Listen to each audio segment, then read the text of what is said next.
নজর কাড়ল প্রধানমন্ত্রী নরেন্দ্র মোদীর পাগড়ি।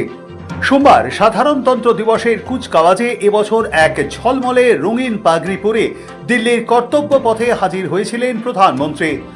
যেহেতু ব্যক্তিটি নরেন্দ্র মোদী, তাই আশ্চর্য নয় যে তাঁর সাজ পোশাক এবং শিরোসজ্জা নিয়ে আলোচনা হবে। সোমবার সকালে প্রধানমন্ত্রীর পরনে ছিল গাঢ় নীল রঙের কুর্তা ও সাদা চুড়িদারের হালকা আকাশি রঙের নেহেরু জ্যাকেট। শিরোসজ্জার পাগড়িটি ছিল রেশমের।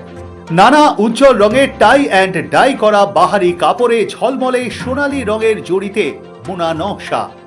সেই নকশাও নজর কাড়া, কারণ মেরুন, বেগুনি, গোলাপি, সবুজ, সাদা, হলুদ, নীল রঙের ওপর সোনালী রঙে আঁকা ময়ূরের পালকের মোটিভ। এই ধরনের নকশা মূলত দেখা যায় রাজস্থানে। মোদীর পাগড়ি প্রীতি অবশ্য নতুন নয়। 2014 স্বাধীনতা দিবসে মোদীকে লাল কেল্লায় দেখা গিয়েছিল লাল পাগড়ি মাথায়। উজ্জ্বল লালের ওপর ছিল সোনালী রঙের বিন্দু বিন্দু ডিজাইন। সবে মাত্র তখন কেন্দ্রের ক্ষমতায় একক সংখ্যা গরিষ্ঠতা নিয়ে এসেছেন নরেন্দ্র মোদী। প্রায় হাঁটু ছোঁয়া পাগড়ি থেকেই ঠিকরে বেরোচ্ছিল তার শৌর্য বীর্য। 2015 এসে সেই লাল বদলে গেল একটা হলদে রঙের শেডে। না সোনালী, আবার না গেরুয়া, আর তাতে আড়াআড়ি ডোরা কাটা। পাগড়ির মাপও কিছুটা ছোট ছিল। গত 4 বছর ধরে সাধারণতন্ত্র দিবসের শিরোসজ্জায় নিজের রাজ্য গুজরাট অথবা পড়শি রাজ্য রাজস্থানকেই বেছেছেন প্রধানমন্ত্রী। এই পাগড়ি কেবল একটি পোশাক নয়, বরং ভারতের সাংস্কৃতিক বৈচিত্র্যের এক দৃশ্যমান প্রতীক।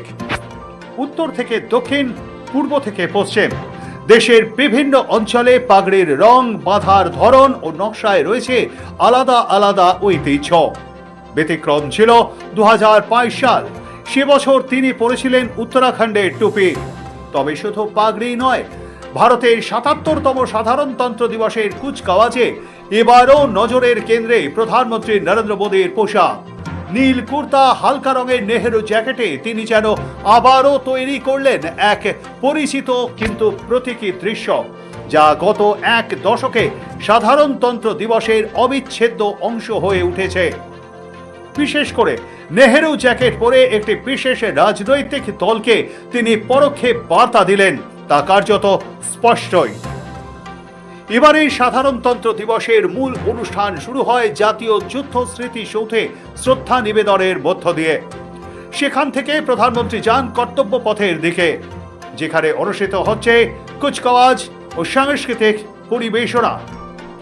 এই প্রেক্ষাপটে মোদীর পোশাক ও পাগড়ি যেন শুধু ব্যক্তিগত স্টাইল নয়, বরং রাষ্ট্রীয় অনুষ্ঠানের অংশ হয়ে ওঠা এক সাংস্কৃতিক সংকেত। রাজনীতি ও রাষ্ট্রীয় আচার অনুষ্ঠানের কঠোরতার মধ্য দিয়ে তার পাগড়ি এনে দেয় রঙিন মানবিক উপস্থিতি, যেখানে ক্ষমতার ভাষার সঙ্গে যুক্ত হয় সংস্কৃতির ভাষা।